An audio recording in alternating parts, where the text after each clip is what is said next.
That's the one thing that I love about YouTube is you can go back to the first video, right?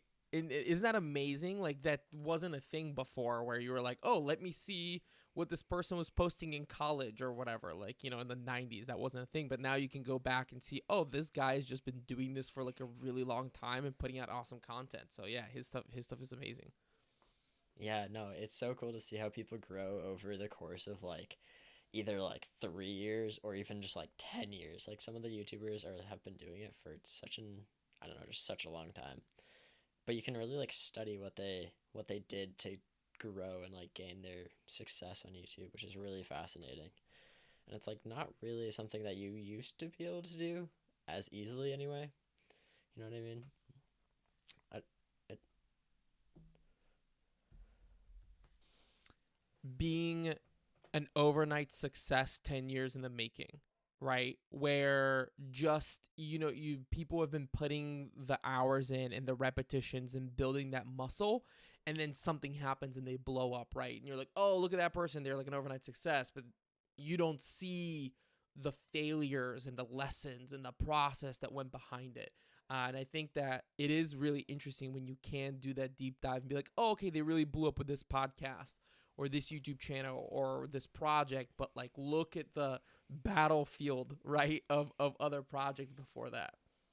yeah, you see all of the things that didn't work out for them, and the ratio of things that didn't work out to things that worked is like 100 to 1. Like they have all these Yeah, projects. absolutely.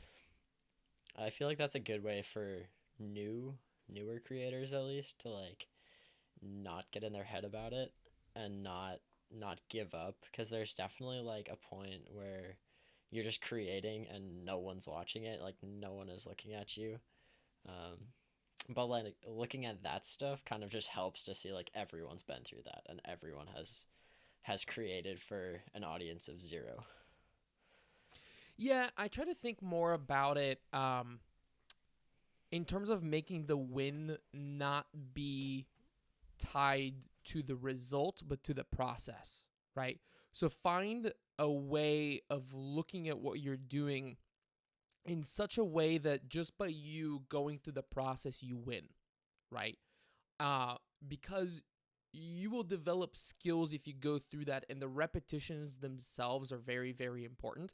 So for me, when I started the podcast, the thing that I thought about was, okay, even if this podcast doesn't take off and doesn't become like you know, something that a lot of people listen to, I will have been in conversations and get to talk to people that I would not normally get to speak with.